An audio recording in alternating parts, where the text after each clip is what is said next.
Welcome to Triumph IAS. It's a daily mains practice question and answer series. This program is exclusively designed for UPSC CSE aspirants. In this video discussion, we will discuss UPSC CSE mains previous 25-year questions. Question number 1. How is mass efficient and affordable urban transport key to the rapid economic development of India? Let's start with the introduction of the answer.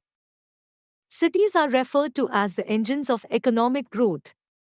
Cities are important as they contribute most to the gross domestic product of a country. This figure today is about 60%. By 2030, this figure is estimated to grow to about 70%.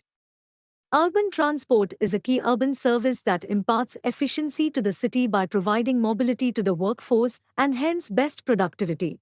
The main body of the answer should be Number 1. Urban transport policy can contribute to poverty reduction both through its impact on the city economy and hence on economy growth and through its direct impact on the daily needs of the very poor. Number 2. Urban transport impacts the development of the city economy. The economic performance of cities can be improved by better integrating transport with other aspects of city development strategy. Number 3.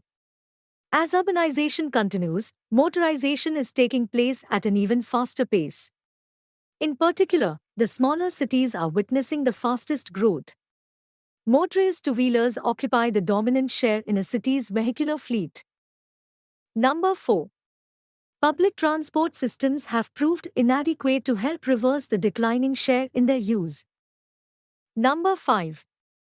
Air pollution, fuel consumption, and the impact on our import bill have been severe. For inclusive and environmentally sustainable growth process, an efficient urban transport system including mass rapid transportation system, MRTS, is vital. Number 6.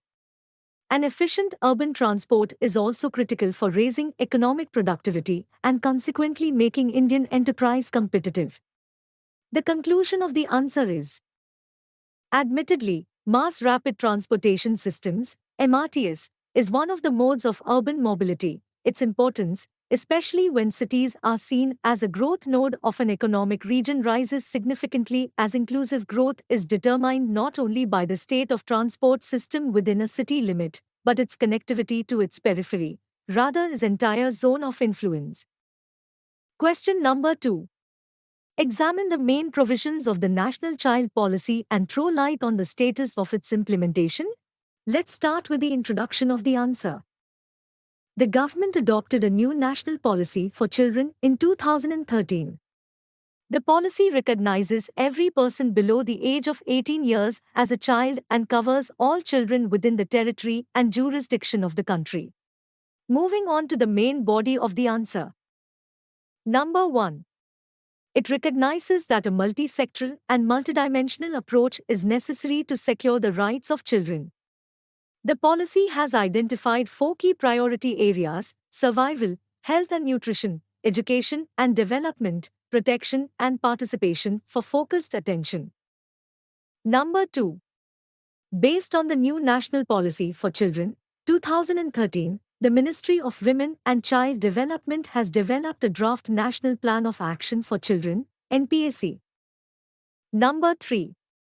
The purpose is to track and monitor the progress of what is already being done for children across ministries and sectors. National Child Policy is the first policy document in India that specifically highlights disability as a ground for discrimination that must be countered. Number 4. Children constitute 39%, Census 2011, of the country's population, and the policy makers have recognized them as a supreme national asset.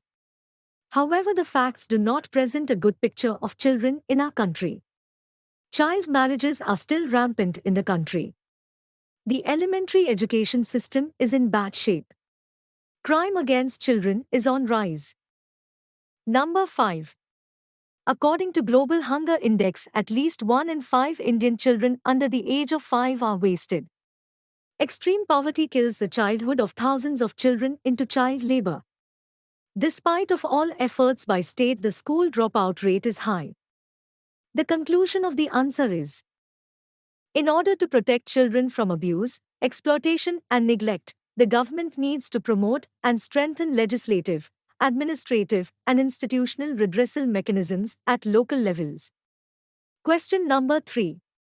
How globalization has led to the reduction of employment in the formal sector of the Indian economy? Is increased informalization detrimental to the development of the country? Let's start with the introduction of the answer. Globalization, along with it, brought idea of liberalization, privatization, and globalization, LPG 1991, which means less control of government in economic realm and greater involvement of private sector in production and distribution of goods and services. The main body of the answer is: despite several benefits, globalization has some drawback.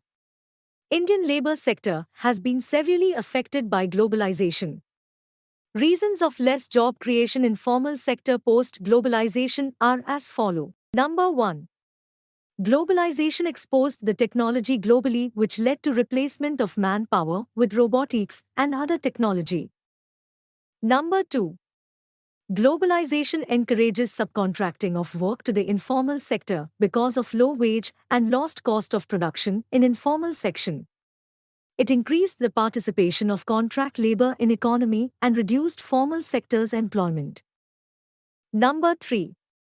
Globalization increased competition among the industries, which shifted the employment industrial units from non-competitive countries to market-favored economics.